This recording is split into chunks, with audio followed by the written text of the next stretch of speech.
RKelly just cracked open what many insiders call the industry's darkest secret. He claims he handed the FBI a set of files so serious they could shake JayZ and Diddy's worlds completely. Most people thought his story was finished, buried under convictions and endless headlines. But that silence just snapped wide open again. This week, lawyers confirmed a sudden emergency motion demanding his release after what they describe as a credible threat on his life. Here's where the timing gets uncomfortable, because just days after those warnings were supposedly dismissed, a known gang figure lands in Kelly's unit. Coincidence? Maybe. But the sequence of events is what's fueling the fire. By early February, Kelly is back in isolation, filing claims that officials are allowing inmates to intimidate him. The paperwork references extremist intermediaries and improper medical dosing, and on paper, it sounds extreme. But then, a local North Carolina outlet reports that a known prison gang leader was transferred into Kelly's unit that very same week, and suddenly the timing feels impossible to ignore. The connection doesn't prove anything on its own, but it absolutely electrifies the rumor mill.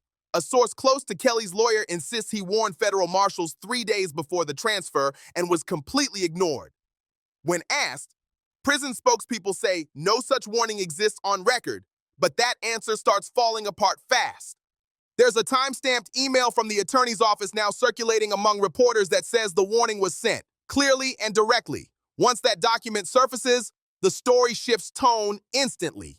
That's when this stops feeling like paranoia and starts looking more like containment through chaos. Confusion everywhere, denials layered over paperwork, and no one taking responsibility.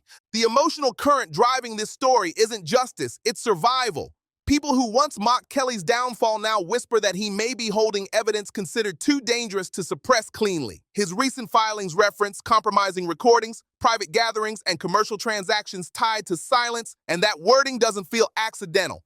It reads like a coded warning, and legal observers notice something unsettling. The order of those phrases mirrors sections from Diddy's indictment almost exactly. Lawyers who've reviewed both documents say that overlap isn't coincidence. It's the same structure, the same pattern of control and quiet cleanup stretching back years. When insiders talk about private gatherings, they mean the same tight circles where careers were made overnight and destroyed just as fast.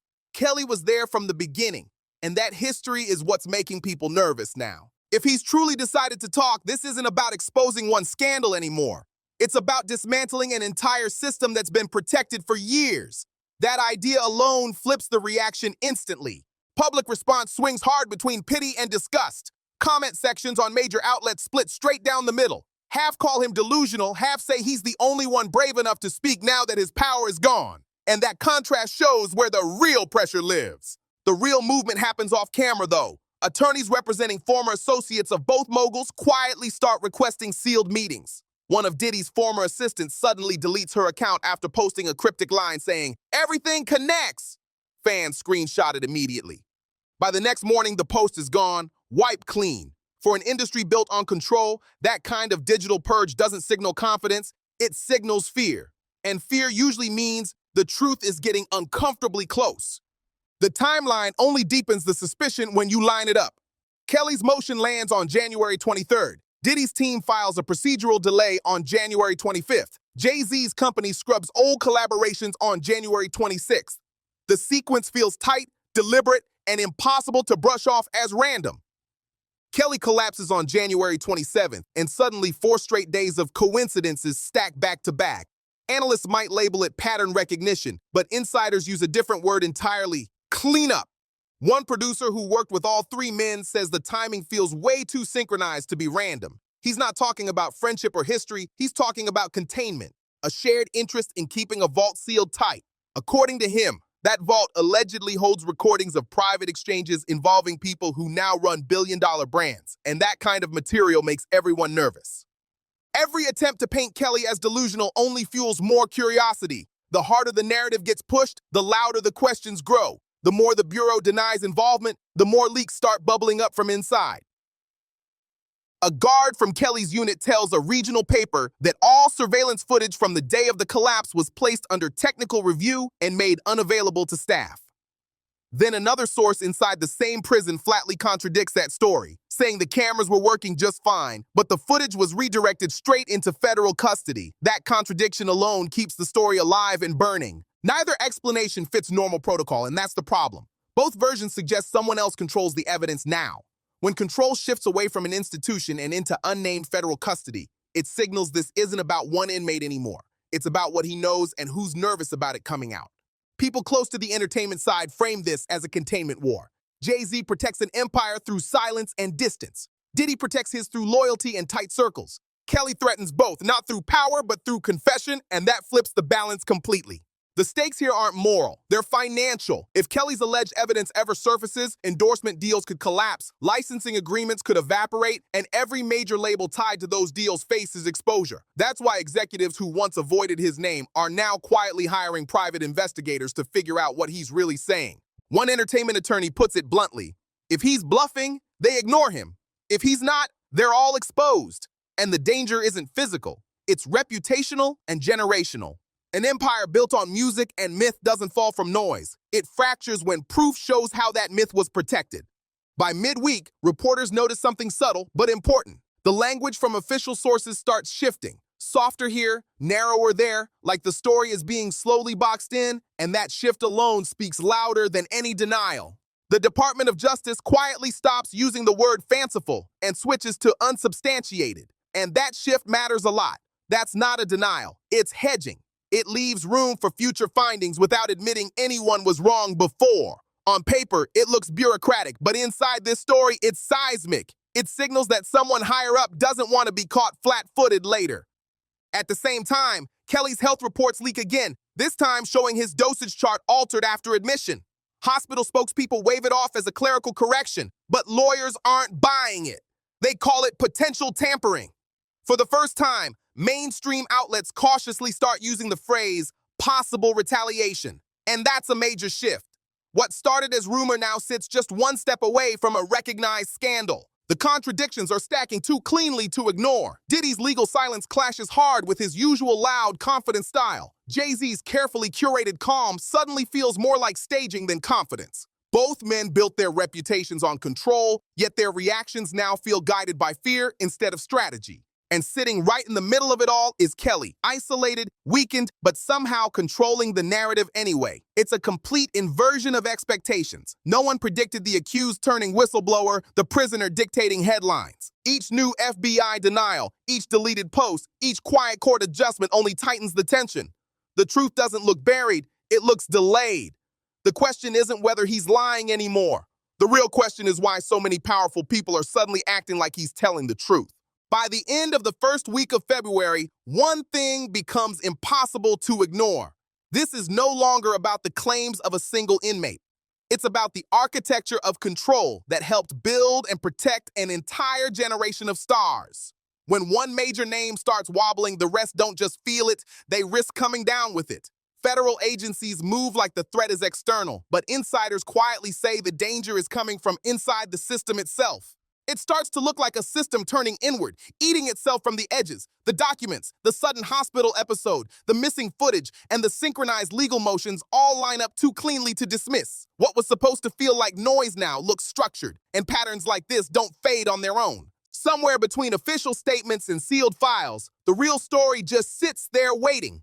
The next move, whoever makes it, won't be about protection anymore. It'll be about survival. The closer people look at the old connections, the more the present starts snapping into focus. What once sounded like coincidence now feels like choreography, written years ago. Those early collaborations between JayZ and RKelly weren't just creative partnerships, and that realization is what's quietly changing how this entire story is being read.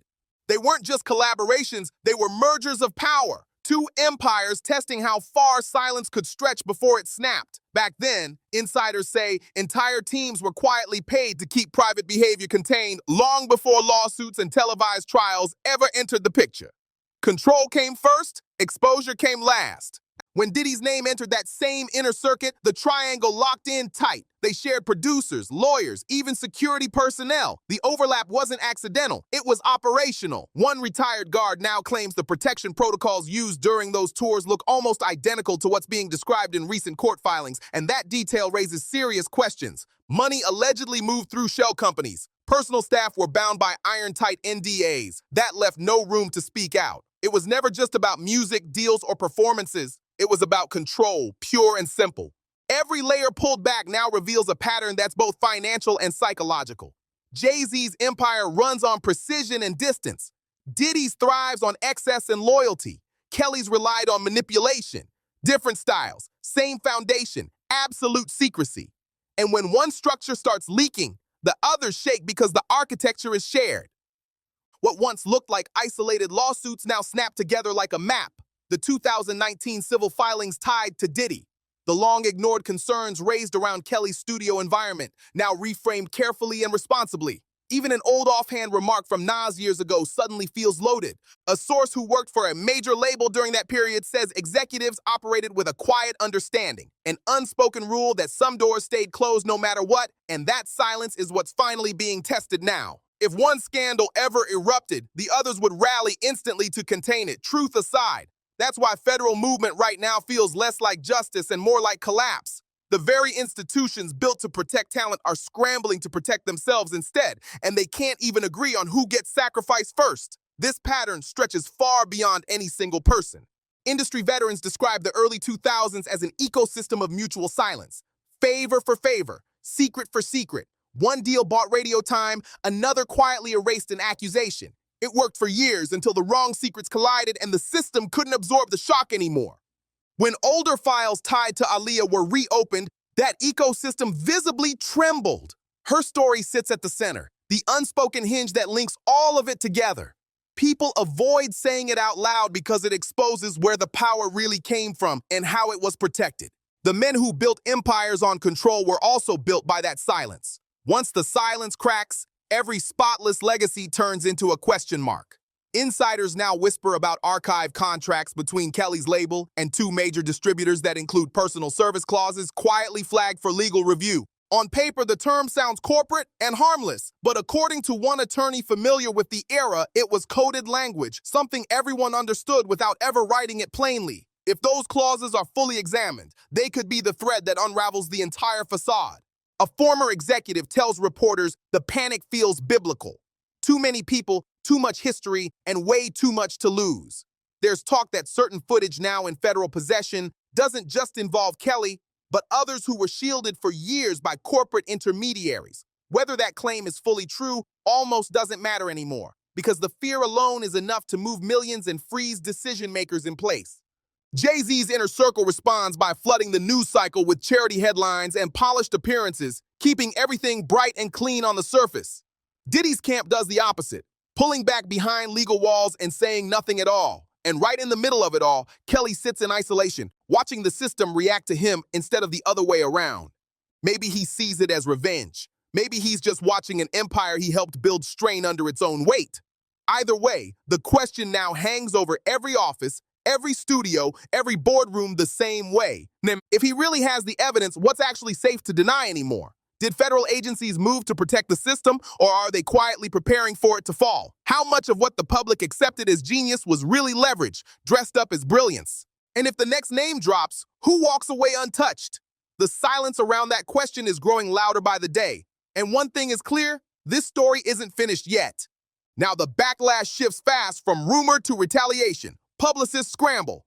International legal teams restructure behind the scenes. Quiet settlements begin surfacing inside financial records, and suddenly the industry's calm looks less like confidence and more like panic trying to stay invisible. And that's where this chapter ends for now. Thanks for watching. Stay locked in and subscribe for more updates as this story keeps unfolding. Hit that button, stay sharp, and see you in the next video.